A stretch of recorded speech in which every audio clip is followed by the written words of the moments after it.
जैसे जैसे देश के अंदर कोरोना वायरस संक्रमण बढ़ता जा रहा है, वैसे वैसे हम कह सकते हैं कि सार्वजनिक परिवहन की चीज़ों को चलाना भी मुश्किल होता चला जा रहा है। लगातार ध्यान रखना पड़ता है। यहाँ पर मैं आपको दिखा रहा हूँ कि किस तरीके से भुवनेश्वर नई दिल्ली एसी स्पेशल जो भुवनेश्वर से चलने जा रही है, उसके लिए क्या क्या इंतजाम किए गए हैं। जब ट्रेन स्टेशन पर पहुँचती है तो उससे पहले उसको पूरी तरीके से हम कह सकते हैं डिसैनिटाइज किया जाता है। उसके एक एक डिब्बे को, एक एक सीट को डिसैनिटाइज करने के बाद उसे प्लेटफार्म पर लाया जाता है। एसी स्पेशल ट्रेन होने की वजह से इसमें पर्दे होने चाहिए, लेकिन इसके सारे पर्दे हटाए जा चुके हैं, क्योंकि जो नई गाइडलाइन है उसके तहत इस तरीके की ट्रेनों में कोई भी पर्दे नहीं होंगे। साथ ही साथ इस तरीके की जो एसी स्पेशल ट्रेनें हैं उसके अंदर कंबल, तकिया, चादर भी नहीं दी जा रही है, क्योंकि उनसे संक्रमण का खतरा लगातार बना रहता है। यहाँ पर भारतीय रेलवे की एक बड़ी जिम्मेदारी रहती है कि कोरोना वायरस संक्रमण के वाहक न बन जाए, इसका पूरा ध्यान रखा जाए। तो यहाँ ट्रेन पूरी तरीके से तैयार हो चुकी है। इसको साफ करके स्टेशन पर लाया जा चुका है। तमाम यात्री इसमें सफ़र करेंगे, भुवनेश्वर से नई दिल्ली का। और इस दौरान पूरा ख्याल रखा जाएगा। एक एक व्यक्ति जो इसमें सवार होगा उसके लिए हम कह सकते हैं कि उसकी पूरी जानकारी रेलवे के पास रहती है कि कहीं कोई परेशानी हो, दिक्कत हो तो तुरंत उसकी मदद की जा सके। और इसके अलावा एक और बड़ी चीज़ है, जब भी कोई यात्री इस तरीके की ट्रेनों में सफ़र करता है तो उसको ध्यान रखना पड़ेगा कि उसे पूरे टाइम मास्क लगाकर ही ट्रेन में सफ़र करना है। स्टेशन प्रीमाइसेज में भी जब आप आओगे तो ज़रूरी है कि आपके चेहरे पर मास्क होना चाहिए। ये मास्क इसलिए ज़रूरी है क्योंकि कहीं आप कोरोना वायरस संक्रमण ना ग्रहण कर लें या किसी में फैला ना दें। और यहाँ पर आप देख सकते हैं कि किस तरीके से जो सोशल डिस्टेंसिंग है उसको फॉलो कराया जा रहा है। और जो भी यात्री हैं उनको ट्रेन के तय समय से, यानी छूटने के समय से 90 मिनट पहले पहुँचना होता है। और तो ये सारी तैयारियां रहती हैं। और यहाँ पर हम कह सकते हैं कि जो आरपीएफ के जवान हैं वो पूरी तरीके से तैयार रहते हैं, दुरुस्त तरीके से लोगों की चेकिंग करते हैं और हाथ में दस्ताने, मुंह पर मास्क, ये पूरी तैयारी यहाँ पर रहती है। और इसके अलावा अगर हम देखें तो लोग पास पास ना खड़े हो जाएं। साथ ही साथ उनकी थर्मल स्कैनिंग की जाती है। कोई भी ऐसा व्यक्ति जिसके पास कंफर्म टिकट नहीं है वो स्टेशन में अंदर ना आ जाए। स्टेशन के अंदर दाखिल होने वाले हर एक व्यक्ति के बारे में पूरी सूचना रखी जाती है और उसकी दूर से ही जांच की जाती है, उसको टच नहीं किया जाता है।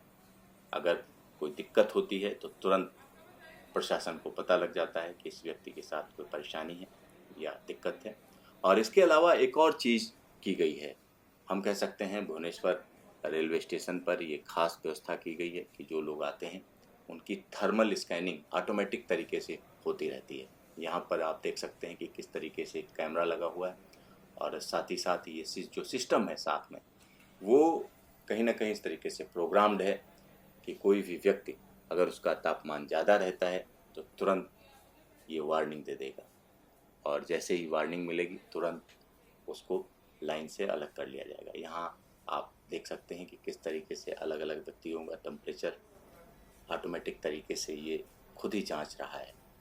तो इसमें कोई भी हम कह सकते हैं चूक की गुंजाइश नहीं रखी जा रही है, क्योंकि एक मामूली सी चूक भारी पड़ जाएगी। और इस समय जिस तरीके से कोरोना वायरस संक्रमण फैल रहा है उसमें इस तरीके के जो नए नए तरीके हैं जिसमें लोगों को एक साथ जांचा जा सके, क्योंकि अगर ढेर सारे लोग खड़े हैं उनको दूर से ही पता लग जाए इसमें किसी को फीवर है या नहीं है, तो ये वाकई बड़ी राहत की बात है। तो ढेर सारे लोगों को बगैर जाने, यानी उनको पता भी नहीं चलता है कि उन पर नज़र रखी जा रही है। और यहाँ पर ये एक स्क्रीन यहाँ पर है, दूसरी एक स्क्रीन कंट्रोल रूम में है, जहाँ पर उन पर लगातार नज़र रखी जाती है। और जो भी आरपीएफ के लोग हैं आप देख सकते हैं किस तरीके से उनका चेहरा ढका हुआ है। साथ ही साथ सामने हम कह सकते हैं फेस स्क्रीन भी उनके सामने रहती है और बार बार जो प्रीमाइसेज हैं उनको डिसइंफेक्ट भी किया जाता है। और ये एक हम कह सकते हैं रेलवे की मजबूरी भी है और ज़रूरत भी है। तो कहीं ना कहीं हर जगह पर नज़र रखी जाती है। और यहाँ आप देख सकते हैं कि अत्याधुनिक तकनीक का इस्तेमाल करके किस तरीके से आरपीएफ के जवान नज़र रखते हैं कि कहीं कोई ज़रूरत तो नहीं है, कहीं कोई परेशानी तो नहीं है, और जब तक ट्रेन चली नहीं जाती है तब तक उस पर नज़र रखी जाती है। यहाँ पर ट्रेन अब प्लेटफार्म से रवाना हो चुकी है और एक लंबे सफ़र में ये ट्रेन चल चुकी है।